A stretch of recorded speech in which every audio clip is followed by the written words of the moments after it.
Dilexit nos, il nous a aimés, encyclique du pape François sur l'amour humain et divin du Sacré-Cœur de Jésus. Quatrièmement, l'amour qui donne à boire. Revenons aux Saintes Écritures, les textes inspirés qui sont le lieu principal où nous trouvons la révélation. En elles et dans la tradition vivante de l'Église se découvre ce que le Seigneur lui-même a voulu nous dire tout au long de l'histoire. À la lecture des textes de l'Ancien et du Nouveau Testament, nous recueillerons quelques-uns des effets de cette parole au cours du long cheminement spirituel du peuple de Dieu. Soif de l'amour de Dieu.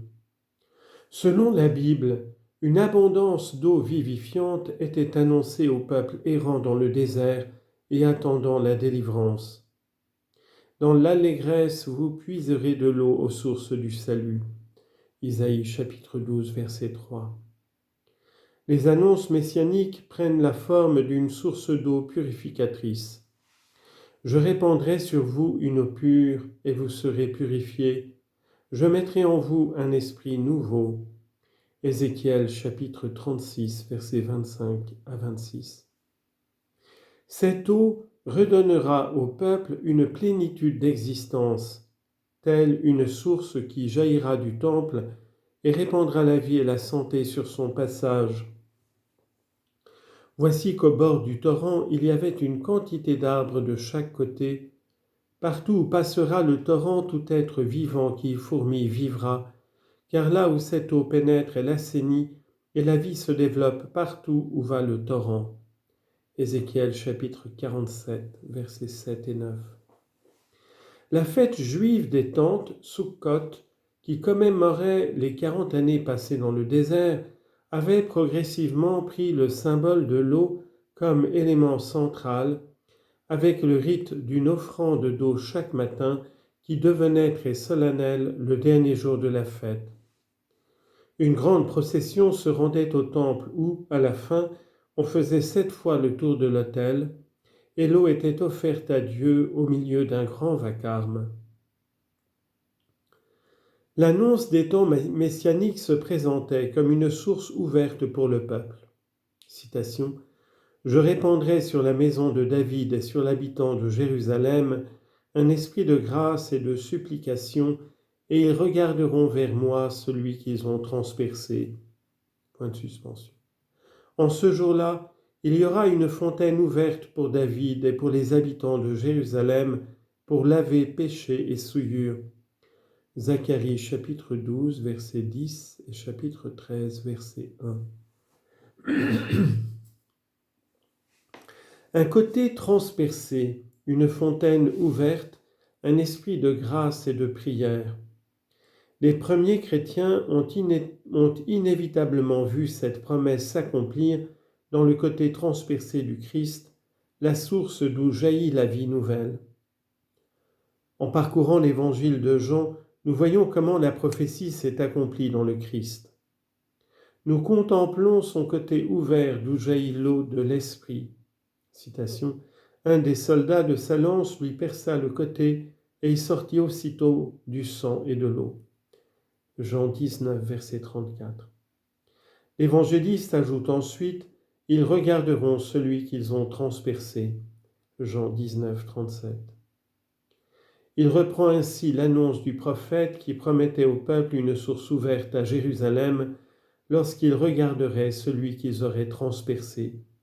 Zacharie 12, 10. La source ouverte, c'est le côté blessé de Jésus-Christ. Nous constatons que l'Évangile situe ce moment sacré précisément le dernier jour de la fête des tentes. Jean 7, 37. Jésus proclame au peuple qui célèbre la grande procession : « Si quelqu'un a soif, qu'il vienne à moi et qu'il boive, de son sein couleront des fleuves d'eau vive. » Jean 7, versets 37 et 38. C'est pour cela que son heure devait venir, car Jésus n'avait pas encore été glorifié. Jean 7, 39. Tout s'accomplira dans la fontaine débordante de la croix. Dans le livre de l'Apocalypse, le transpercé réapparaît. Chacun le verra, même ceux qui l'ont transpercé. Chapitre 1, verset 7. Tout comme la fontaine ouverte, citation, que l'homme assoiffé s'approche, que l'homme de désir reçoive l'eau de la vie gratuitement. Apocalypse, chapitre 22, verset 17. Le côté transpercé est en même temps le siège de l'amour, un amour que Dieu a déclaré à son peuple avec des paroles si variées qu'il vaut la peine de les rapporter. Citation. Tu comptes beaucoup à mes yeux, tu as du prix et je t'aime. Isaïe, chapitre 43, verset 4. Une femme peut-elle oublier son petit enfant? Serait-elle sans pitié pour le fruit de ses entrailles? Même si les femmes oubliaient, moi je ne t'oublierai pas, vois, je t'ai gravé sur les paumes de mes mains. Isaïe chapitre 49, versets 15 à 16.